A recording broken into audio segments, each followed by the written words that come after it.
ఎవరు వచ్చినా ఏది చేసినా కూడా మన కష్టం మనకు తప్పదు. కాకపోతే ఏంటంటే కేసీఆర్ ఉన్నప్పుడు బాగుండే. ఇది ఎలక్షన్స్ కాదు, కాకపోతే ఏంటంటే మన గుండెల నుండి రావాలి, మన ఆత్మాభిమానం నుండి రావాలి ఓటు అనేది. అసలు మనిషి అనేటోడు ఉంటే ₹1 తీసుకోకుండా ఓటు వేసి గెలిపించినవాడు మనిషి అనుకుంటున్నాను నేను. కేసీఆర్ ఉన్నప్పుడు బాగుంది.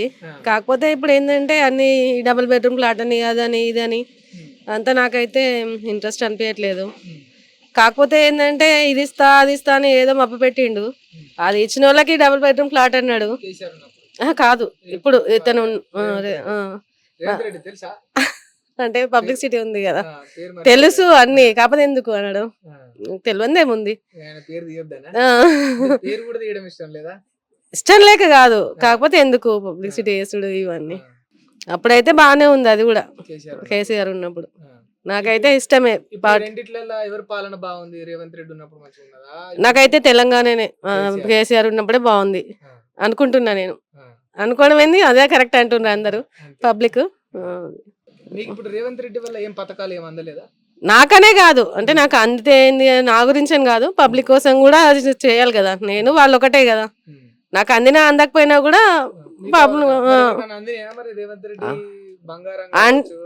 నాకైతే ఏమో మరి డౌట్. కాకపోతే ఏంటంటే అందిందనంటే ఇప్పుడు వచ్చిన ఒక్క ఫ్లాట్ లో ఉన్న వాళ్ళు ఏంటంటే ఒక ఫ్యామిలీలో 4గురికి ఇచ్చిండు డబుల్ బెడ్, అత్తకి కోడలికి అదని ఇదని. ఒకరికి ఇవ్వడం అది ఎంతవరకు కరెక్ట్? ఇప్పుడు ఈయన కూడా రేవంత్ రెడ్డి ముగ్గురికి, అత్తకు వచ్చింది డబుల్ బెడ్రూమ్ ఫ్లాట్, కోడలికి వచ్చింది, 2 కోడలు ఉంటే వాళ్ళకి వచ్చిన వాళ్ళకి అది అంటే అనుకుంటున్నాం. విన్నది మనము, ఎవరికి వచ్చింది అనేది పేర్లు మనకెందుకు. కాకపోతే నేను అది అనుకుంటాను. ఇప్పుడు నేను కూడా అప్లై చేసిన, ఏది ఎప్పటి నుంచి, ఇప్పుడు ఒక 12 సంవత్సరాలు 15 సంవత్సరాల నుంచి అప్లై చేస్తున్నా. ఏది అంతకన్నా ముందు నుండి అప్పటి నుండి అప్లై చేస్తున్నా. ఇంతవరకు కూడా నాకేం లేదు. మళ్ళీ ఏమనుకున్నా ఇక అది అంతేలే అనుకుంటున్నా. కానీ ఎవరు వచ్చినా ఏది చేసినా కూడా మన కష్టం మనకు తప్పదు కదా. ఏంటంటే ఈ పబ్లిక్ సిటీ కోసం ఈ పార్టీలని అవని ఇవని కానీ చెయ్యాలి. పాపం వీళ్ళు మేము కూడా మనుషులమే కదా, ఎంత కష్టపడుతున్నాం. ఎవరికో ఎన్నో ఉండొచ్చు అంటే మనకి లేదని కాదు, ఉన్న కాడికైనా కూడా గవర్నమెంట్ నుంచి కూడా కొంచెం ఏదైనా అందితే బాగుంటుంది. ఇప్పుడు పిల్లలకు జాబ్లు అన్నారు, ఏమి ఇస్తుండ్రు అసలు, ఏమొస్తున్నాయి?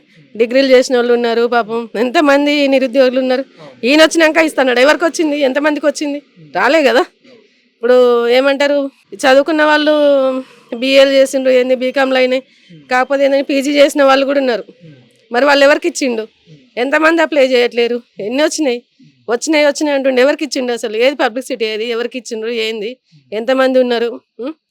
వాళ్ళు ఏంటిది ఏమంటారు, ఇప్పుడు మాకు వచ్చినాయి. నా పిల్లలు కూడా ఎవరైతే ఉన్నారో వాళ్ళు కూడా మాకు వచ్చింది, మాకు ఇప్పుడు రేవంత్ రెడ్డి వచ్చిండు ఇచ్చిండు, మా కేసీఆర్ ఇప్పుడు అప్పుడు వచ్చినాయి చెప్పుకున్నారు, ఎన్ని ఇచ్చినాము ఎన్ని ఉన్నాయి అనేది పిల్లలు కూడా చెప్పుకున్నారు. కాకపోతే ఏంది ఇప్పుడు ఏం పబ్లిసిటీ అయింది చెప్పండి, అవునా కదా. నేనైతే అనుకుంటున్నా ఎవరైతే చేసినా మన కష్టం మనకు తప్పదు. వచ్చినామా అంటే వచ్చినాము. కాకపోతే ఏంటంటే కేసీఆర్ ఉన్నప్పుడు బాగుండే. పాప మొన్న ఈ పత్తి రైతులు కానీ వీళ్ళెవరు ఈ వ్యవసాయదారులు ఉన్నారు, వాళ్ళు ఎంత ఇబ్బంది పడ్డారు కదా.